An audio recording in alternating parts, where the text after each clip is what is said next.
안녕하십니까, 전병훈입니다.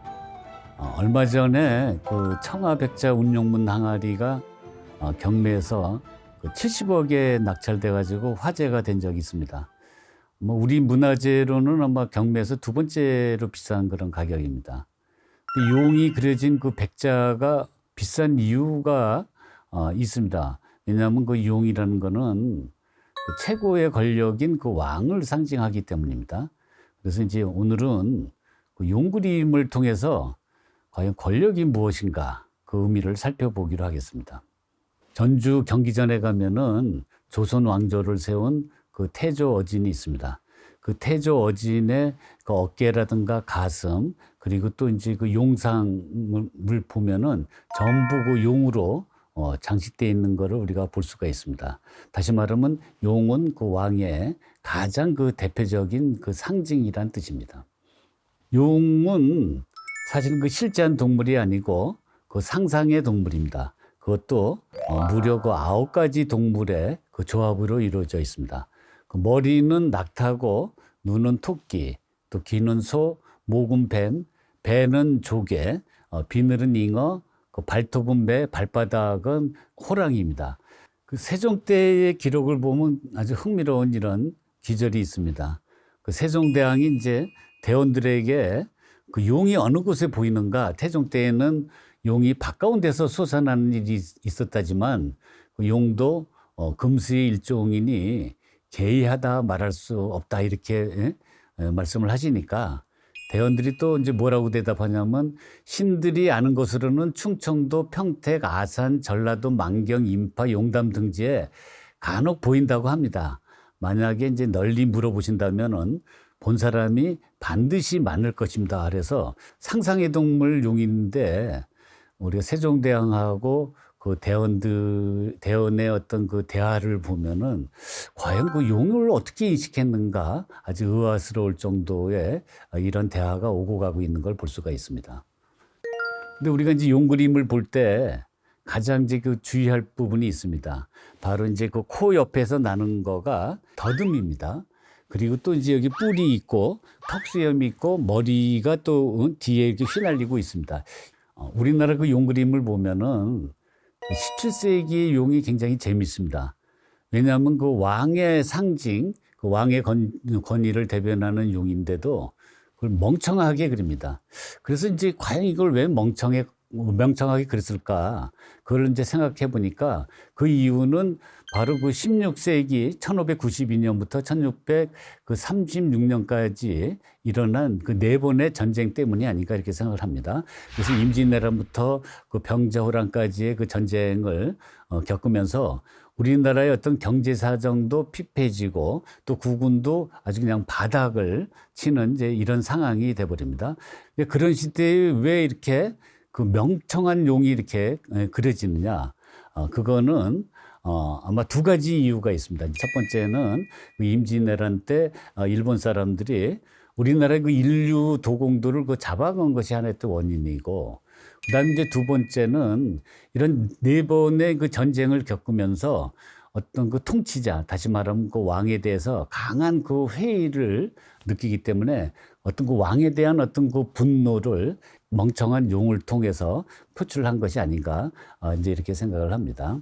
지금 보시는 용 그림은 우리가 조선시대에 가장 많이 보이는 그 코발트로 그린 그 청아백자가 아니라, 이거는 이제 값싼 그 안료로 그린 그 철화백자로 그린 그 용무늬 항아리입니다. 그러니까 경제가 17세기 이제 어려워지니까 조정에서는 그 수입품인 청아백자를 쓰지 못하고 국산인 싼 그 철화로 해서 이렇게 용 그림을 그린 겁니다. 근데 더더구나 또 이 용 그림을 보면은 굉장히 해학적이고 우스꽝스럽게 보이는데 무려 765만 달러입니다. 아마 지금의 환율로 계산하면 그 100억이 넘는 가격입니다. 최근에 그 삼성미술관 리움에서 그 백자전을 열어서 좀 많은 사람의 그 호응을 받고 있습니다. 거기에 이제 출품된 작품 중에서 그 17세기의 그 용문 항아리입니다.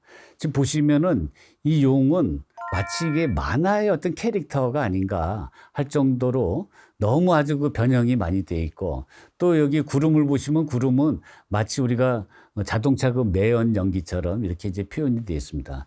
그래서 어떤 그 권력에 대한 어떤 실망, 그 권력에 대한 그 분노가 이렇게 망가뜨린 용으로 그려지지 않나 이렇게 생각을 합니다. 근데 18세기에 와가지고는 이제 상황이 달라집니다. 다시 이제 왕권이 이제 강화되면서 우리가 항아리 속에서 이렇게 표현된 용 그림을 보면은 뭔가 위험 있고 권위적으로 이렇게 이제 그려집니다. 우선은 이제 이전과 달리 이제 철화백자에서 다시 또 이제 수입을 한 그 코발트를 그린 그 청화백자로 바뀌고, 용의 어떤 가슴이라든가 얼굴을 보면은 상당히 어떤 그 당당한 이런 모습으로서 당시의 어떤 그 왕의 권위를 이렇게 상징적으로 표현하고 있는 걸 볼 수가 있습니다. 우리가 이제 이 항아리에서 이제 또 주목해야 될 점은 그 여의주가 등장한다는 점입니다. 그래서 마치 우리가 민화의 그 까치 호랑이에서 호랑이하고 어떤 그 까치의 어떤 관계가 표현이 되듯이, 앞으로는 용하고 여의주의 관계가 아주 흥미롭게 표현이 됩니다. 여의주가 등장하는 이유는 용이 그 여의주를 이제 그 움켜쥐고 이제 장악함으로써 그 용으로서의 어떤 권능을 갖는다는 이런 믿음 때문입니다.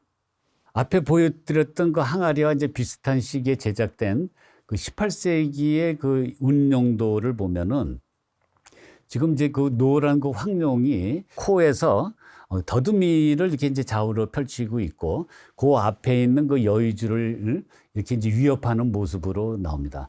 그런데 이제 이게 이제 미나 그 울릉도에 와서는 더욱더 이렇게 재미있고 해학적으로 이렇게 펼쳐지는 것을 볼 수가 있습니다. 19세기의 그 미나 울릉도에서는 그 용이 이제 앞에서 보는 것처럼 어떤 위험이 있다든가 어떤 그 권력의 그것도 표상으로 보이지 않고, 그냥 옆집에 있는 그냥 푸근한 그 할아버지와 같은 이제 그런 인상입니다.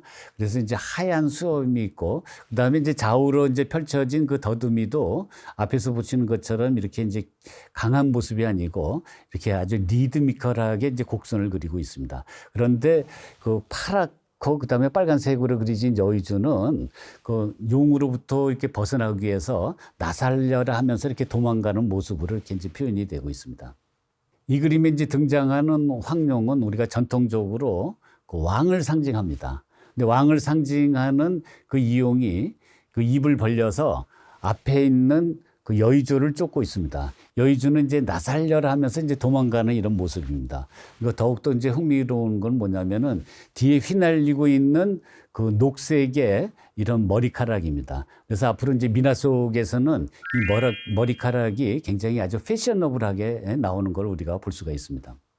드디어 이제 그 용이 여의주를 잡아서 그것도 이렇게 코 양옆에서 나오는 그 더듬이에 이렇게 껴있고, 그 다음에 여의주는 이제 거의 이제 자포자기한 이런 모습으로 이렇게 이제 표현이 되어 있습니다. 그리고 이제 그 주변에 보면은 다양한 이런 구름이 표현이 되어 있습니다. 우리가 이제 구름이라는 게 그 굉장히 중요한데, 지역을 보면 운종용 풍종호라고 했습니다. 그러니까 구름은 용을 쫓고 바람은 그 호랑이를 쫓는다는 그런 의미입니다. 그래서 우리가 용은 상상의 동물이지만 항상 구름이 따라와서 그 주변을 이렇게 장식을 하게 됩니다. 그런데 이 용 그림의 그 구름을 보면은 굉장히 다양한 모습으로 이렇게 표현된 걸 볼 수가 있고, 그리고 여기서는 용이 주인공인지 아니면 이제 구름이 주인공인지 그 헷갈릴 정도로 그 구름의 비중이 높아진 걸 볼 수가 있습니다. 이 그림에서도 그 용이 더듬이로 그 여의주를 이렇게 포획한 이런 장면입니다.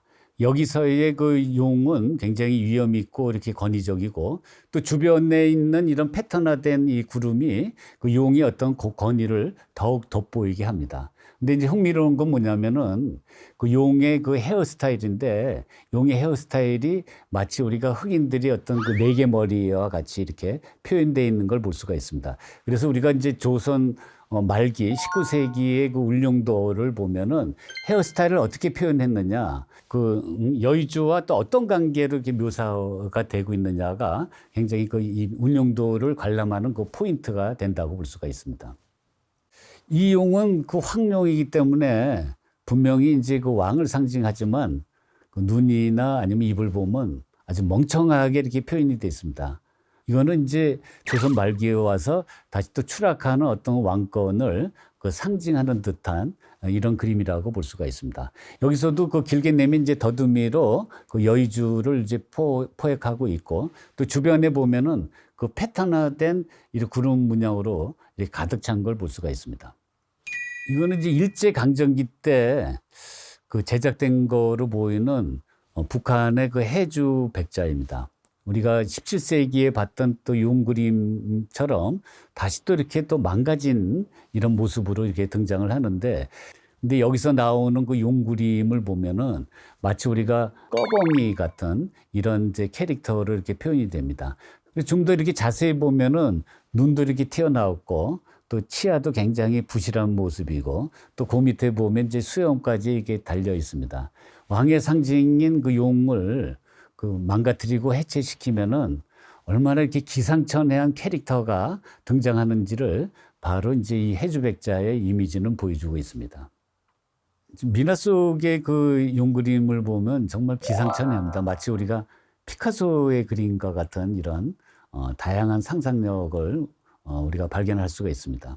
그래서 이게 용그림을 위험 있게 표현하면 이거는 왕권이 강력한 시기다, 이렇게 보시면 되고, 우스꽝스럽게 해학적으로 표현되면 이거는 왕권이 아주 약한 시기다 라고 우리가 볼 수가 있습니다. 그래서 용의 이미지는 그 왕권의 어떤 그 강약을 가늠하는 바로미터, 다시 말하면 그 잣대로 삼을 수가 있습니다.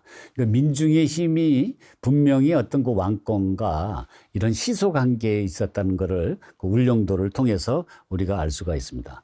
미나는 그 왕권과 국력이 약할 때 강력하게 등장하는 그림이다라는 사실을 우리가 울릉도를 통해서 파악할 수가 있습니다. 감사합니다.